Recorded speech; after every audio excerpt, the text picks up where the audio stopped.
Hello, this is our third week, class 3.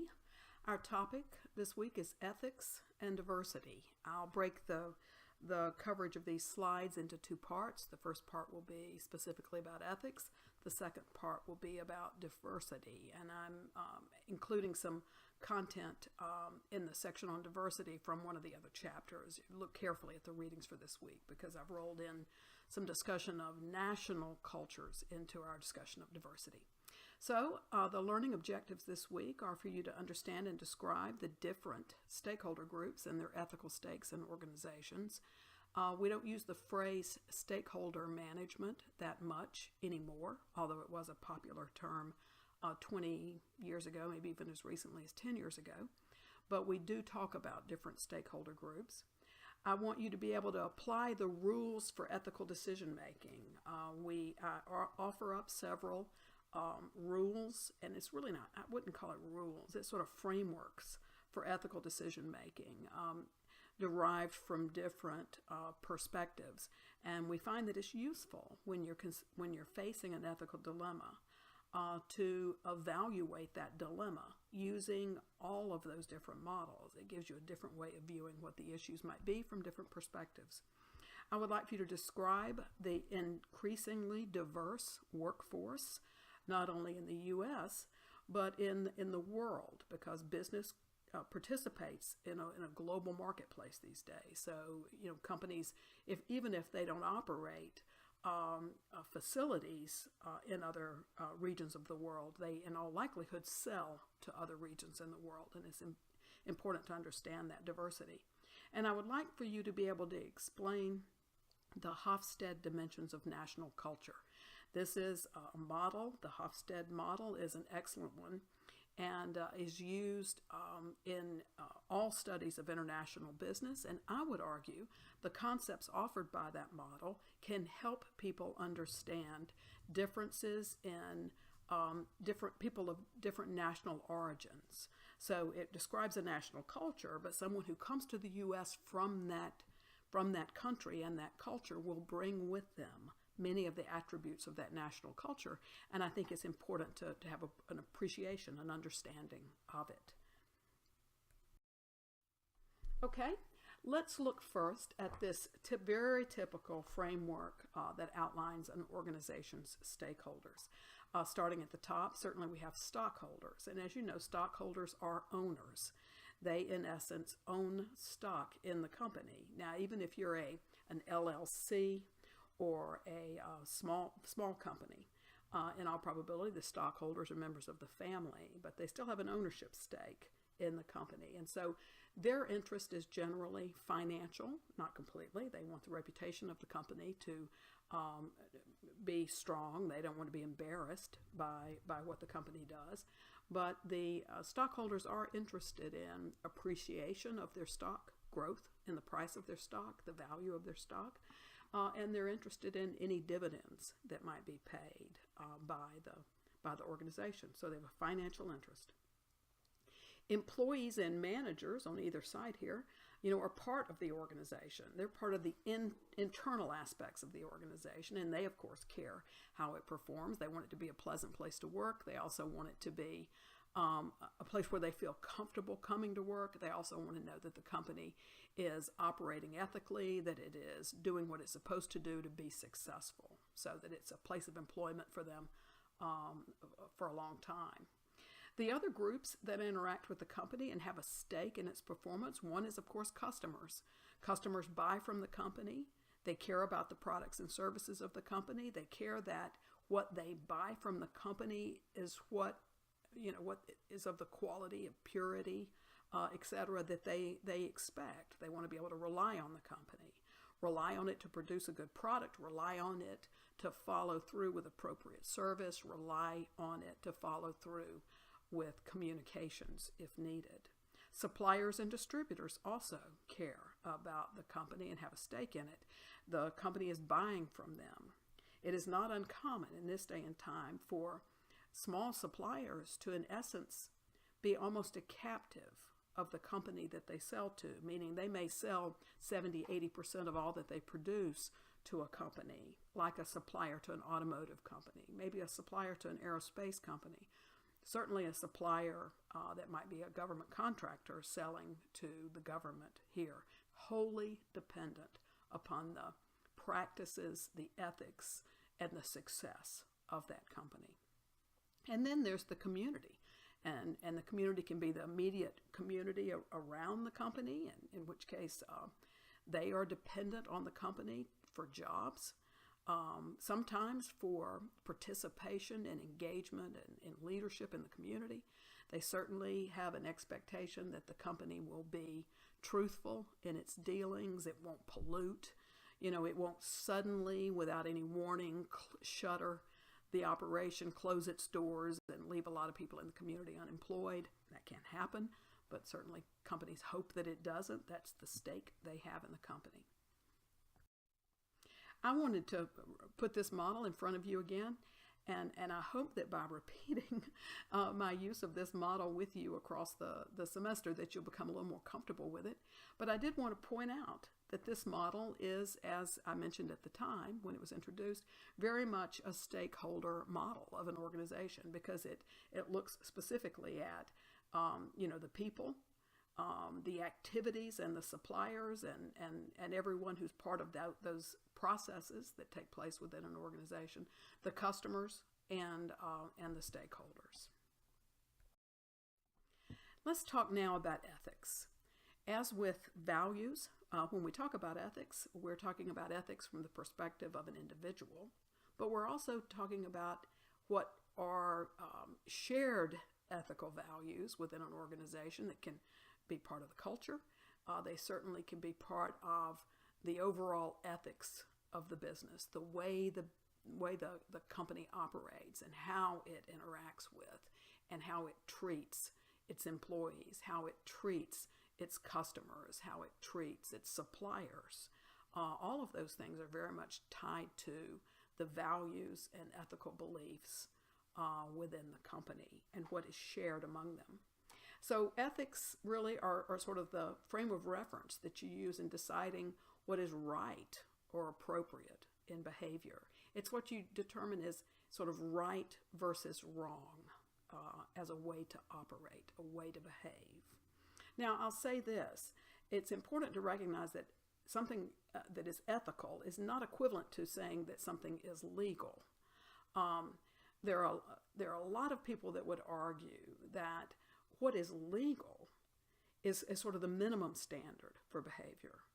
For there to be a law passed about something to make it then illegal means that it has to have been sort of egregiously violated as an ethical standard, in all likelihood, for a long period of time, to the point where there was enough of an outcry, enough of a movement toward doing something about it, that there was legislation enacted and it was made illegal. Now, I don't want to say that all laws are that noble, but it is the case that the legal standard sort of reflects what society has decided should be enforced on everyone as the minimum ethical standard. Okay? So when we talk about business ethics, we're not talking about complying with the law. You comply with the law, period. No discussion. The issue is, what do you do above and beyond that? So, for example, if you see someone next to you breaking the law, what are you going to do about it? Now, we're not saying you break the law or not. We're saying if you observe someone else breaking the law, what are you going to do about it? That's an ethical question. Okay, so let's talk about some ethical issues, and I'm going to pick some really simple ones.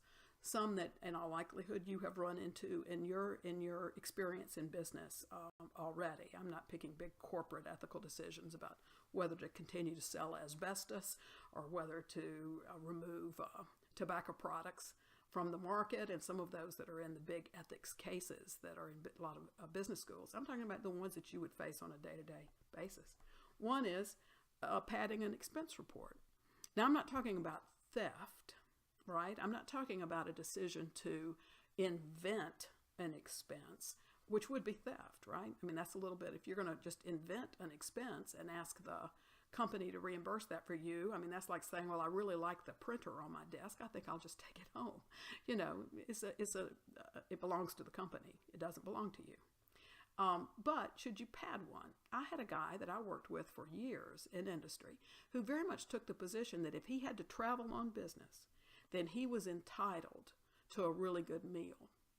And he would, really, really work to come up with ways to exaggerate his expenditures on meals. He would come up with ways to exaggerate his travel expenses. He believed he was entitled to that. My position, and I suspect the position of most managers, would be his salary compensates him for the occasional travel or even frequent travel that he has to make. He's not in the business of reimbursing himself off the books, so to speak, through his expense report. So some people take expense reports very, very seriously, and usually managers do, particularly when financial times are hard. So, be careful with the company's money, just like you'd be careful with your own.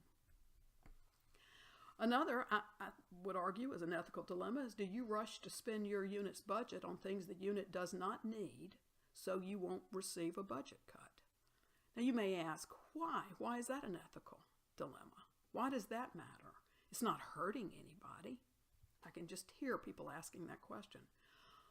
Well, the reason is, as an employee, as a manager in particular, if you're managing a budget, you have a fiduciary obligation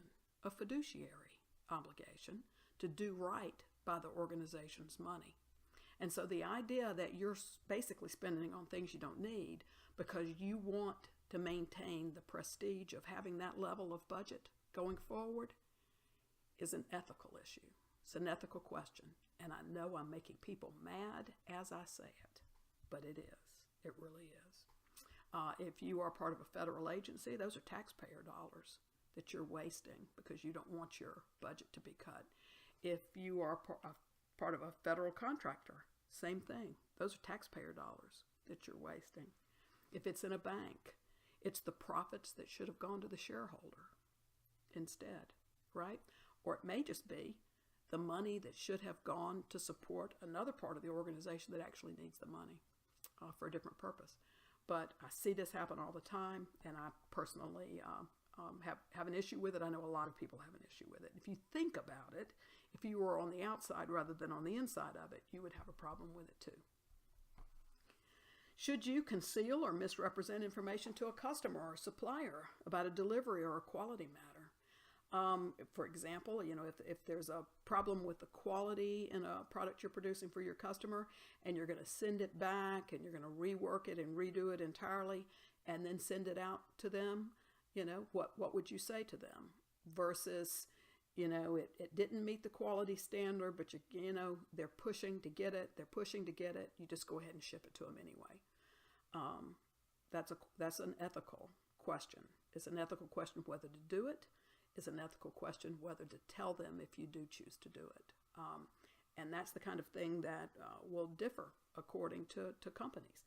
Some companies might operate that way and expect all employees to operate that way. Other companies, you would be fired if you let that happen because it's considered to be such a violation of their ethical standards and their beliefs about how to communicate and take care of their customers. Should you treat employees differently? Show favoritism to friends by giving them better opportunities. It is not uncommon at all for people to recommend someone they've known from some previous employment for a job at their own company. That can be a great thing. It matters. We teach students, obviously, to make contacts and use their contacts to help network so you can find a better job, network so you can see opportunities that you might not see otherwise, have introductions that might not happen. But if you have people working for you and one of them is your old friend from school and the rest of them are people you don't know quite as well or maybe don't even like quite as well, should you always be turning to your friend to ask them to do things that put them in front of leadership, to ask them to do things that might give them opportunities to make more money? I mean, it is very, very important to be mindful of that kind of thing as you interact in companies. You can be accused by people of showing favoritism to others. One of the primary grounds, actually, for lawsuits associated with situations where there are couples that are part of a company. For example, if someone has a personal relationship with someone who works for them, there are concerns about coercion in that situation, that the manager somehow or other put pressure on the subordinate to be in a personal relationship, and that is always a cause for concern. But in addition to that, all the other people in the department then have grounds for claiming that they were cut out from opportunities, that the manager showed favoritism toward this other person, and that's what created all of the issues. And there can be even larger and more complex examples of ethical issues at the organizational level. What I'm talking about here are the ones that an individual might face just on a daily basis as part of working in an organization. Okay, so let's talk about what influences an organization's ethics. Certainly, the individual, look to the bottom right, the individual ethics of those who are hired. We talked last time about culture and values and shared values and all of these things that work to reinforce a culture over time. Well, ethical standards are part of those values that would be reinforced over time. So personal value standards that result from the influence of family, peers, upbringing, involvement in significant social institutions. And, companies where it is common to cut corners perpetuate that opportunity for others. Those who might resist that are sort of shunned and crowded out. Those who continue to do it, they are protected by the secrecy of those who are there. And when you begin to see that happen in a really pervasive way, where people are beginning to move from that slippery slope from just what's a little bit unethical to what is potentially illegal, then if they've all sort of been slack in enforcement of ethical standards for a while, then all it takes is one or two steps over the line to what's illegal, and they're all afraid to admit what they've done. And now they're more interested in covering up and trying to not be found out than they are in telling the truth. And so that snowball builds until you have a major, not only ethical, but potentially legal scandal on your hands. And that can happen. A second aspect of what comes to bear in deriving ethical standards are the professional ethics that often are associated with a particular profession. So, for example, accountants have particular professional standards, ethical standards they are supposed to meet. Certainly attorneys do, doctors do. So professions have ethical standards attached to them, and there's a lot of training and continuous education associated with maintaining awareness of those professional ethical standards. But it can also be the case that within an organization, the managers, because of their shared beliefs, the managers, because of a deliberate action to develop it, may choose to design a statement of ethics, what could be an organization's code of ethics, about what is okay and not okay in terms of the way we interact in this organization. Now, it can be, though, that could just be a piece of paper that's a waste of time. But if it is something that was thoughtful and was deliberately developed with consensus and then training and reinforcement of how important that code of ethics is, it can be very, very valuable. Another thing that matters is societal ethics, the values and standards embodied in a particular society's laws, its customs, practices, and norms and values.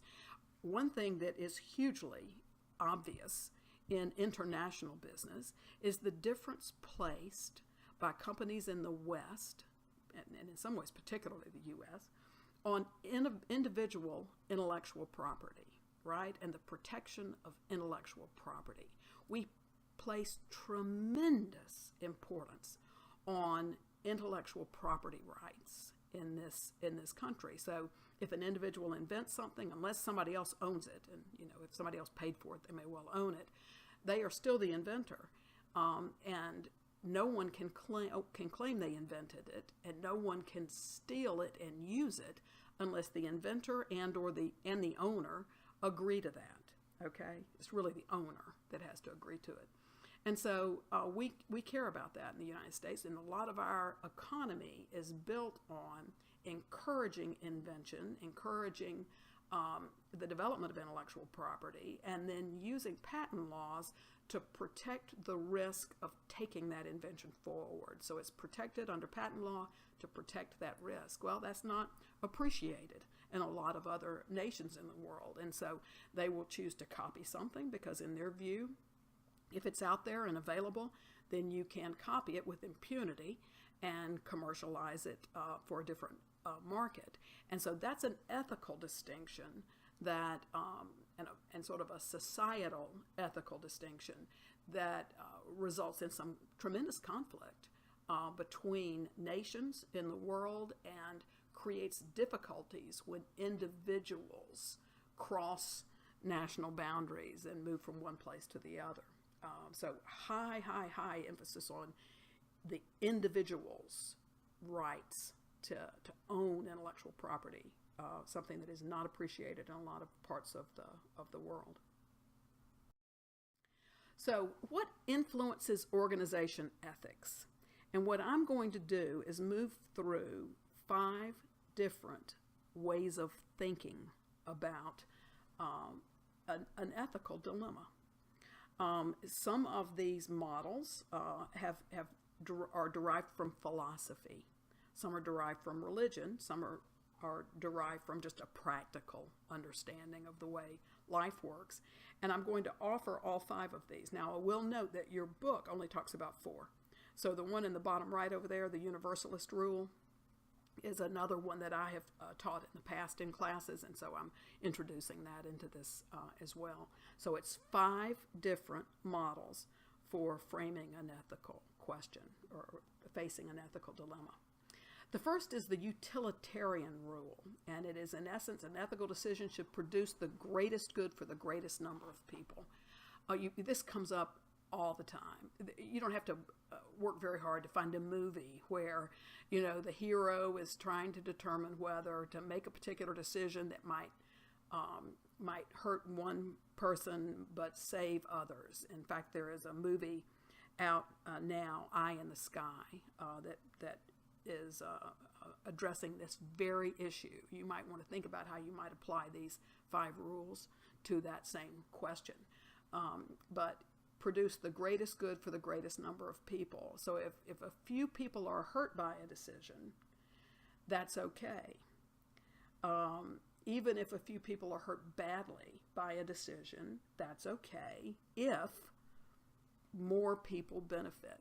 And I'm going to be controversial and provocative in every example that I give, and I would argue that that's what some people are concerned about with the issue of policy to control use of petroleum-based products and global warming. Because some people will argue even if the globe is warming, the reality is to cut off fossil fuels or to reduce the availability of fossil fuels for the developing nations would result in them not pulling themselves out of poverty at the rate they have thus far, continuing to pull themselves out of poverty, and that to reduce fossil fuel use in those poorest parts of the world would in essence cost lives. And so there are concerns raised about that. It's framed in terms of a utilitarian rule. It has nothing to do with whether global warming is happening or not and who caused it. It is action that you might take to stop it could create these kinds of consequences. It's just provocative, something to think about. That's one way to frame an ethical dilemma and to just think in terms of who would be hurt by this, to what degree would they be hurt, how many people would be hurt, and then on the other side, what is the benefit? who benefits, how many people benefit, how much do they benefit, and then it's sort of arithmetic, which side wins. Another way of thinking about an ethical dilemma is the moral rights rule. A moral rights rule is an ethical decision should maintain and protect the fundamental rights and privileges of people. That there are some things you can't do because you would be infringing on someone's rights.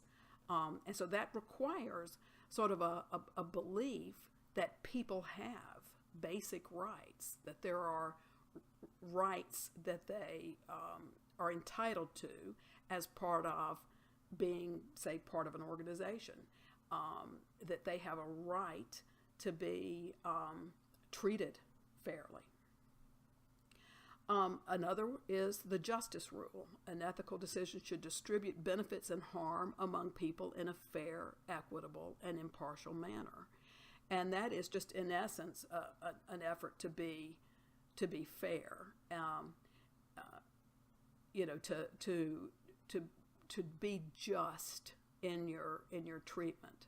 Moral rights and justice can be similar at times, but the logic that gets you to that point is different. The universalist rule is a little bit like what we might call the golden rule. It would be, would it be acceptable if everyone acted this way? It's like if I would expect to act the way I expect everyone else to act. And if I'm going to do that, make some decision to go in a particular direction, would I be okay with other people doing the same thing? Would I be okay if everyone else did the same thing? An example might be, let's forget whether it's illegal or not, that you're deciding to speed. That, 50-mile-an-hour speed limit is too slow for this area. I know I can control my car up to 80 miles an hour. I'm going to go 80 miles an hour instead. Well, that's all, fine. But what if everybody drove 80 miles an hour? Would you still feel safe on that highway? So that's the universalist rule. The practical rule is, are you willing to take public scrutiny of the decision if you make it? Will you be able to explain yourself? If it were on the front page of the newspaper, are you going to be okay with it? Or would you expect your child to make this decision in the same way? Would you explain it to your parents in this way? That's a practical way of thinking about it. It's a little bit like conscience. What does your conscience say on this? Okay, so those are the 5 decision rules or frameworks for making ethical decisions. And you could see how, depending on what a particular decision is, you could put it through the screen of looking at it from each of these points of view. And I think that is a wonderfully useful exercise.